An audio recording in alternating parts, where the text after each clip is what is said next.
Jimmy Stein's world-famous countdown continues today on Locked On Bama. Plus, we're going to bounce around a lot like my checks used to do in college. Locked On Bama, your daily podcast on the Alabama Crimson Tide. Part of the Locked On Podcast Network, your team every day.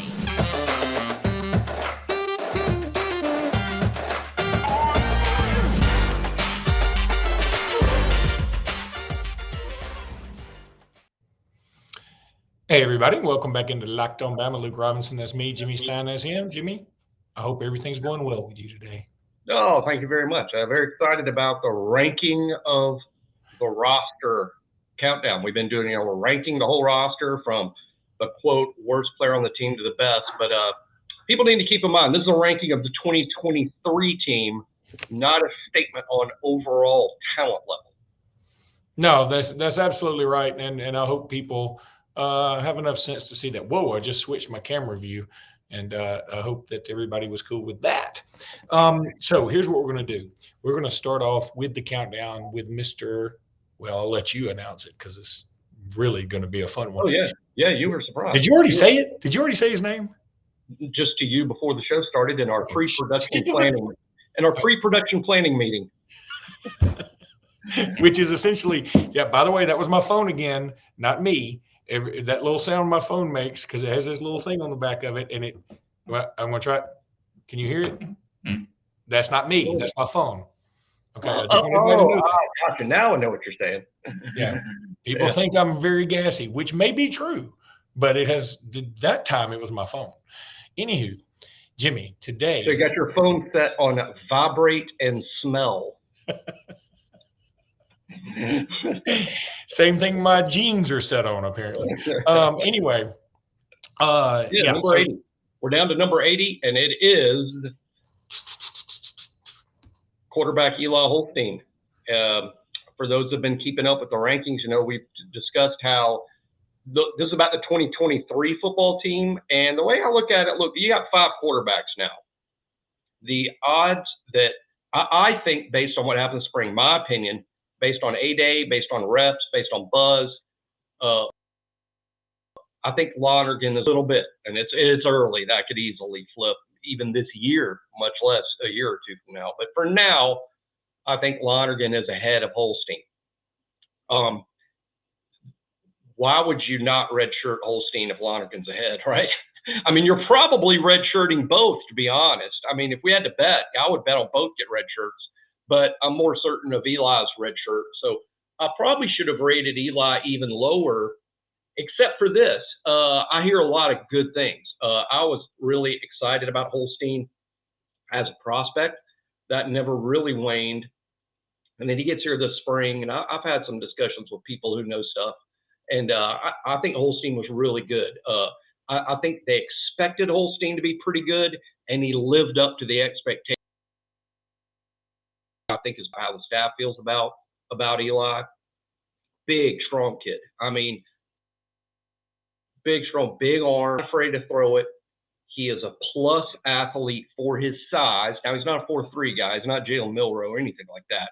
But for his size, he is a plus athlete. This is a big kid. There's no telling how big this kid's going to be by the time he's done. Sort of reminds me of, I'm not saying this is my comp for him because it's not fair, but there's some Ben Roethlisberger in him. And I know people say, yeah, but Jimmy, Ben Roethlisberger was enormous. Yeah, but he was a statue. He couldn't move. That wasn't Ben Roethlisberger at Miami of Ohio at all. The college Ben Roethlisberger was pretty shockingly athletic. And I still remember a throw he made actually in the bowl game, which he played in Mobile his senior year. I remember him leaving the pocket and throwing a ball while he was rolling out right. Which is amazing footwork and arm strength. And I'm like, that guy's going to be such a good NFL player. And he obviously was. Now, Eli, I think, can be similarly sized. And obviously, as he keeps adding size, we'll probably lose a little bit of that athleticism. But for now, the athleticism is good. For him, I think, and this isn't a knock, this is typical of all quarterbacks. But with Holstein, it's just speeding everything up. it's speeding everything up. Like I think I used this yesterday about how, hey, if all you've been facing 65-mile-an-hour fastballs, that's all you ever seen, and then they throw one that's 85, you're going to be way, way, way behind it. You have to make an adjustment, and it takes time. It doesn't take 5 pitches. It takes time to adjust to a whole new level of pitching. And that's what Holstein's dealing with right now. Everything that he does has to be done quicker. The way he sees the defense, getting rid of the ball, making decisions, it all has to be faster, faster, faster, faster, while not losing the accuracy. And I think accuracy is a thing with him. Not like it's, oh, he'll never be an accurate quarterback. It's not that at all. It's just something he's got to work on, right? I mean, they all have to work on something. Nobody shows up ready to go to the Pro Bowl. They still have that thing. I mean, nobody shows up like that. So Holstein's got a lot of stuff to work on, but I do believe he will be good enough to be Alabama's starting quarterback, maybe sooner rather than later. And by sooner, I mean 2024, 2025. I believe he's that good, and I'm really excited about him. But because I consider him a near certain red shirt, I have him down here at number 80 because this is a ranking of the 2023 Alabama football team.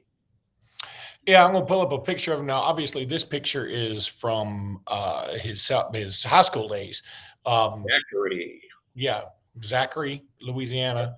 And he looks Zachary like you'd think he'd look. There's an old joke about that, you know. He's a big, strong kid. You seen pictures of his dad? No, I have not. Oh, his dad is huge. I mean, just huge. Well, why don't I try and do that? Why don't I pull up a picture and I can see if I can find his dad? No, I cannot. People love the locked on Luke searches the internet. but you know, Eli, I'm very excited about him. I think this is interesting, Luke. I think he's behind Lonergan right now. But what's interesting to me is I bet when you bring in 2 guys who have roughly the same talent level, the same ceiling, you bring in 2 similar guys, I wonder if the one who starts out ahead consistently ends up staying ahead for his whole career, his whole 4 or 5 years, or is the one that starts out a little behind, does that person often catch and surpass the other one? What I mean is, we shouldn't read too deeply into the fact that Lonergan is ahead of Holstein today. That doesn't mean 3 years from now it's going to be in that same order at all. It's just an early indication is all that it is. Well, Jimmy, I mean, the internet is such a magical place. I did find a picture of Eli Holstein's dad, and here it is. He is big. He's very big. I told you. Short arms. Poor in pass protect. That guy can't pass protect right there. Bad feet. For those listening on the podcast, I put up a picture of Godzilla only to be hilarious. Okay. He's a prop comedian like Carrot Top. Yeah, he is. Gonna have to do something about that tail. He gets tackled by the tail a lot. Okay, so let's talk a little bit about Built Bar now, because you know I love a Built Bar, because you know why? They're covered in 100% real chocolate, not like faux chocolate, not some fancy schmancy something that's made in a laboratory kind of crap. No, Built Bars are awesome. They taste delicious. They're nutritious. They're good for you. Everything's fantastic about them. You can get churro. You can get the puffs. You can get all kind of funky flavors that are just delicious. They got fruity flavors. They got sweeter flavors. They got everything you want, savory flavors. And they're so easy to eat, and they can be a meal substitute. You can go get them at built.com. You can get them at Amazon. You can get them at Walmart. You can get them at Sam's Club. I get them at Lifetime Fitness sometimes because they can be a meal substitute or a meal complement, which is the way I like them, because I like to eat my Built Bar. And then even though I'm satisfied, because I have an eating disorder that I have diagnosed myself with, I continue to eat. But you can get cookies and cream. You can get whatever you want. Built.com. These are absolutely delicious. Go try you one. Jimmy and I love them. We get samples all the time, and we knock them back like they have the antidote in them. So go get you some Built Bars or Built Puffs. You will love them. Trust us on this. Go try you one. On the next Locked On Bama, we're going to continue with Jimmy's countdown. But right now, Jimmy, I'm going to I got two coming up that you're going to be upset about. I mean, I'm already anticipating because the next two are what I would call maybe the last two guys I consider, okay, these guys are red shirt. And you might be surprised and disappointed. You never fail to disappoint, Jimmy. That's one thing you can set your watch to. By the way, just FYI, we'll talk about this later. Jimmy, we're going to set up something called subtext. That's a website thing that's sort of like a way for fans to interact with us. And now we've got almost 5,000 subs on YouTube's, and we've got a lot of people that listen. And there's some people who want to reach out to us. And so you're going to have an opportunity to do that through subtext. It's a very minimal monthly thing for people out there. I think it's like $4.99 a month. I mean, nothing. No one's got to do it. No one you don't have to do it. You don't have to do it. It's just, if you feel like you want to ask me and Luke questions by text, literally, we're texted, and with your question or comment, and we respond in kind because you did. And it's great. I just saw a tutorial on it through Tegna. This is not like a Locked On Bama thing. This is a whole Locked On Network thing. And it's going to be really, really cool. So hopefully some of you guys will sign up for it because I think it's going to be a lot of fun. And again, just a lot of fun. So something we're going to announce and talk about later. I guess I've already announced it. We're going to talk about it more later. But Jimmy, one thing I want to sort of bounce around here for a minute. CBS had an article come up, college football quarterback power rankings. And it just dawned on me, like, this is a crap year in the SEC for quarterbacks. Just a crap year. Whoa. Just hear me out. Yeah. I guess I shouldn't say crap year. It is lower than last year. That's very fair. The only SEC player in the top 10 power rankings for CBS to start out is, you want to take a shot at it? Quarterbacks? Yeah. Spencer Rattler? Jaden Daniels. Oh, come on. I mean, I like Jaden Daniels as a college quarterback. I really do. But if you ask me, I mean, Alabama, we need a quarterback, right? And if you offered me Rattler or Jaden Daniels, I would take Rattler. Okay. I think that's fair. Okay. I do think that's fair. I think it's also fair that people remember Spencer Rattler crashing and burning to an extent at Oklahoma. It didn't exactly crash and burn, but he did crash. I mean, it was a salvageable wreckage. Yeah. But anyway. Well, he lost the starting job to Caleb Williams. And Caleb Williams is number one on this list. Now, in the honorable mention, here's what I thought was interesting. KJ Jefferson at Arkansas, who, again, not bad. But I take him over Jaden Daniels, I think. Probably. And then Joe Milton. Joe Milton may not even be Tennessee's starting quarterback. Now, I like Joe. I hope he is, because I'll admit, I mean, you have to get rid of that orange jersey he plays in, but I like watching the guy play. I mean, in the sense, I'm a quarterback fan. This guy has a rocket arm. I mean, he can throw it over them there mountains. It's the first college arm I have seen that I would compare to Jamarcus Russell. I mean, in terms of, he has Jamarcus Russell's arm, and I don't use that term lightly. But I also think that Nico Amaliva, he may beat out Milton. You know, that could happen. And Devin Leary, what about Devin Leary at Kentucky? I think if Leary had come out for the draft, he's probably a 4th, 5th round pick. Okay, but all right. So the top 10 is Caleb Williams at USC, Drake May at North Carolina. I think that's going to be universal. Right. Here's what's interesting. Number 3 is Quinn Ewers on this list.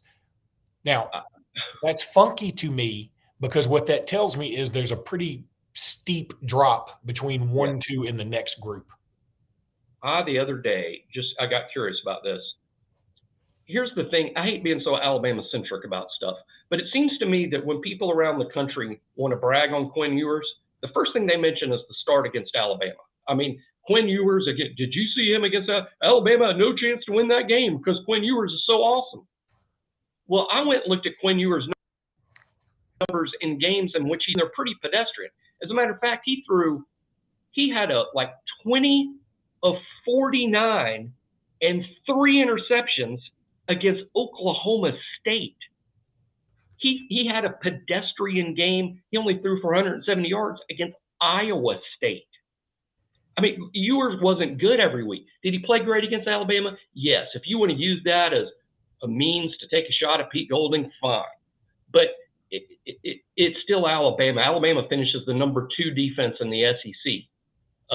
Quinn did play really well that day. He obviously has consistency issues. Now, he may solve them. If he solves them and he played every week as good as he can play, oh, yeah, I'm fine with him being number 3. But that's assuming that he finds consistency that he just flat out didn't have in 2022.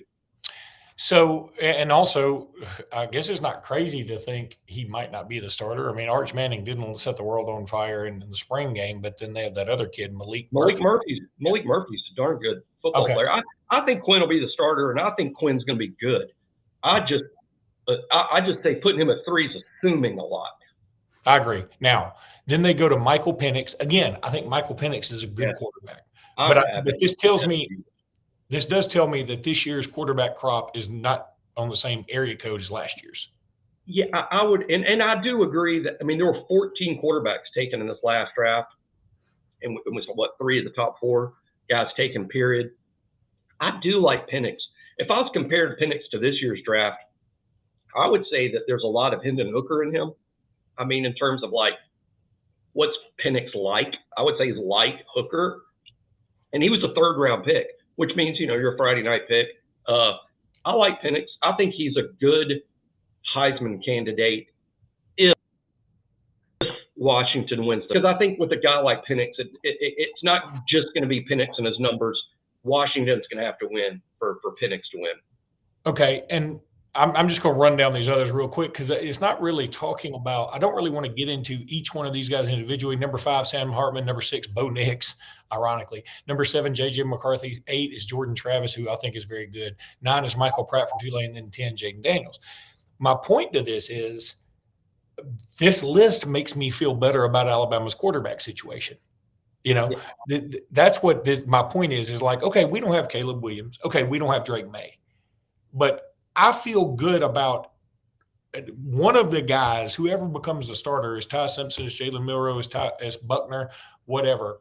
I feel that they can at least be as good as the other 8 guys on this list. Now, can they – I would – let me put it another way.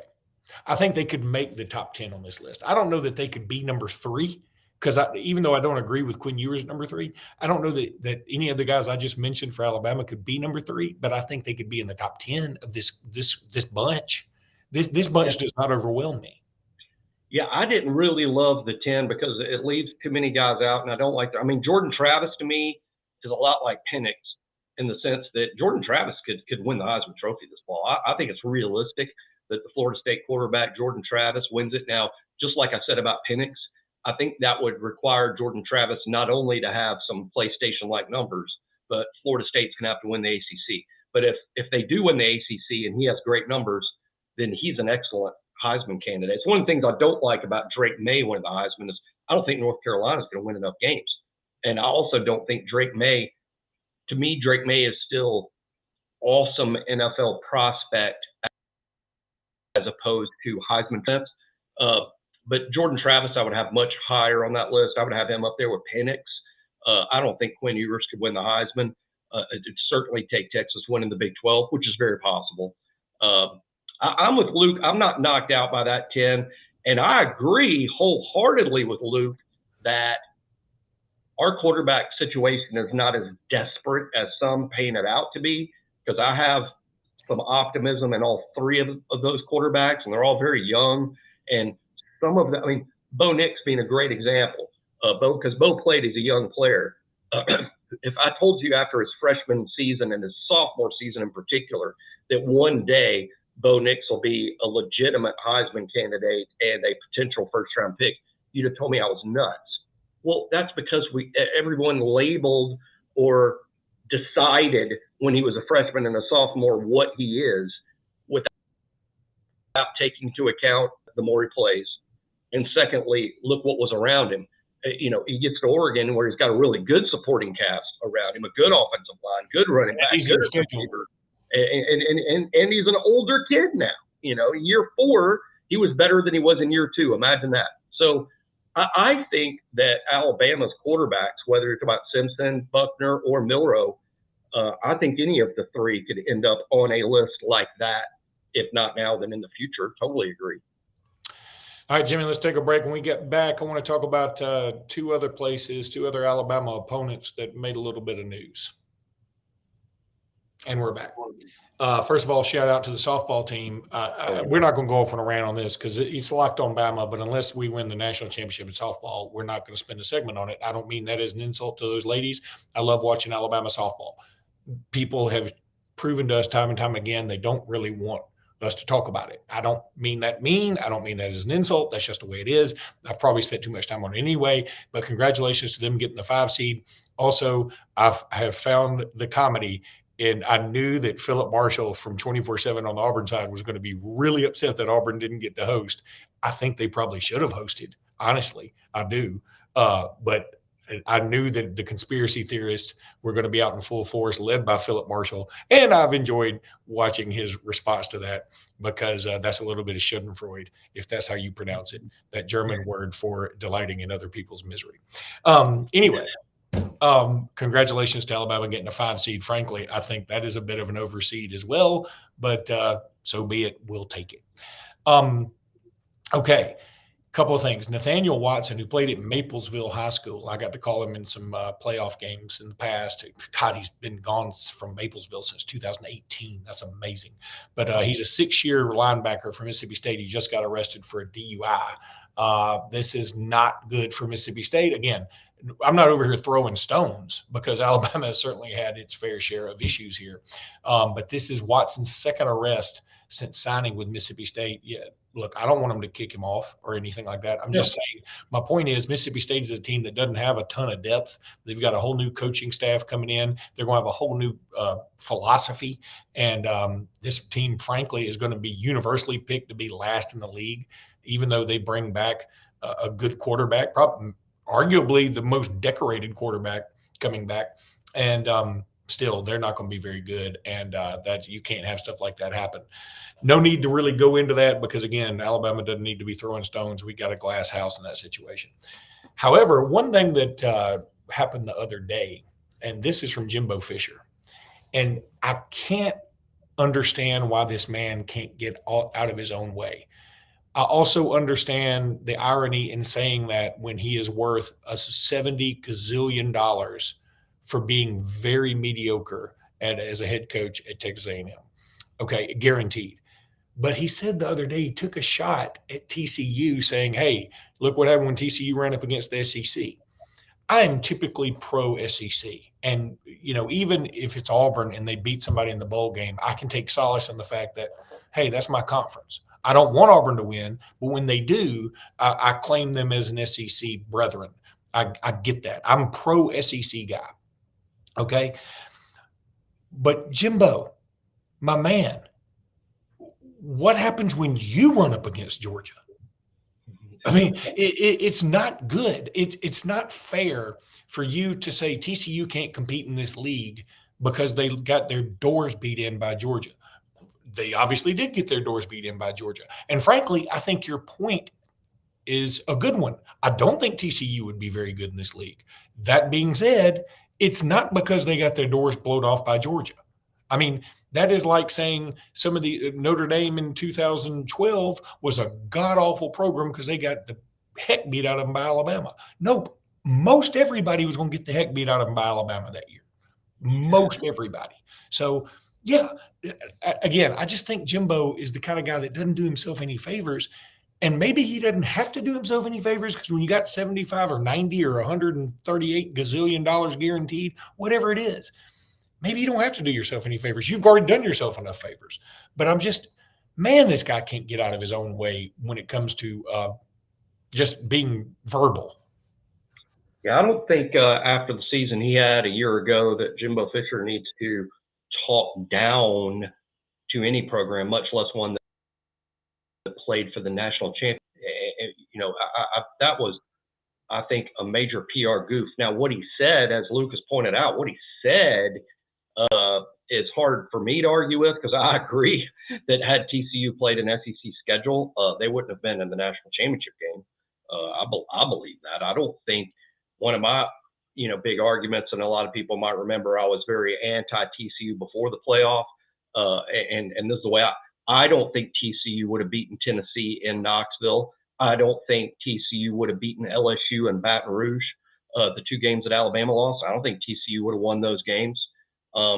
That's just my own opinion, which is subject to being wrong, but that's the way I look at it. But Jimbo, he needs to win this year and start earning some of that contract. They were, and see, the thing is, what people don't realize about last year's A&M team, on defense, they're actually pretty good. They're one of the top 20 scorers. They finished the year number 1 in the country against the pass. Number 1. So defensively, this was a really good team. The offense was just so deplorably bad that it stunk up the whole team. They couldn't even win because they were good on defense and still couldn't win because the offense was that bad. And what's Jimbo's thing? Offense. That's his thing. Now he's been forced to bring in another offensive mind, and you can't help but wonder about how that's going to clash. Fisher's offense versus Petrino's offense. What's that going to look like? Makes A&M one of the most interesting teams this fall because no doubt they're talented. No doubt they are. Even last year, this is a talented team. I watched the A&M preview yesterday, their season on SEC Network, and they got some dudes. Even on offense, I like Wigman at quarterback. The receiving core is outstanding. Maybe to Ohio State is how good that wide receiver core is with Evan Stewart and Moose Muhammad and others. And of course, they're good they're good at running back. And of course, again, I think Wigman is ultimately going to make a big difference for them at quarterback. Yeah, I mean, I kind of want A&M to have a decent year in a sense because it's dragging the league down a little bit. I mean, I think that's what some people use against the SEC is like, boy, every year we hear A&M's good and they're never worth a dang. So it'd be nice, I guess, as an SEC fan if A&M picked up the pace a little bit. But there's just part of me that's like, I can't root for Jimbo Fisher. I can't. They missed the playoff. They missed the playoff by 1 spot during the COVID year. I think it's easy to forget because Alabama was so much better than everyone else that year. No doubt that was true. But they did finish just 1 spot out of the playoff. So it's not like all of Fisher's years have been terrible. That one was good. But the COVID year is something that everyone but Alabama fans forget. Yeah, no, that's true. And look, again, he's brought all this on himself. I mean, and he's had some bad losses too. I mean, losing to Auburn last year, for the love of God. Appalachian State. Losing to Appalachian State, losing to LSU a couple years ago. I mean, he's got some bad losses on his resume. He really does. Now he's got some nice wins. I mean, he obviously beat Alabama when we were number 1, but he sort of does well against Alabama. I mean, that's one of the games I'm worried about a lot. I mean, any Alabama fan confident about A&M. I mean, Joe watched the last 2. I mean, we won by defending a 2-point conversion last year before we lost with Bryce at quarterback. We lost in College Station. So, A&M is going to be a tough matchup for us. They've been tough on Alabama 2 years in a row. The year before that, they missed the playoff by 1 spot, and it wasn't a complete blowout when Alabama played A&M that year, and that was maybe the best Alabama team of all time. A&M, again, they led the nation in pass defense a year ago. That's one of the things that bothers me about when Alabama fans just go on and on about almost losing to A&M. We had a freshman quarterback playing the best pass defense in the whole country. So, yeah, there was going to be some anxious moments. All right, buddy. That's going to do it for today's podcast. Thank you guys so much for listening. We'll be in touch with you more about the subtext situation. Buy you some Bird Dog pants while you're out there. We're about to get us some Bird Dog stuff like in the mail. We can't wait. Jimmy and I, they're going to be a new sponsor. We'll talk about them soon. But until next time, roll tide, everybody. Roll tide.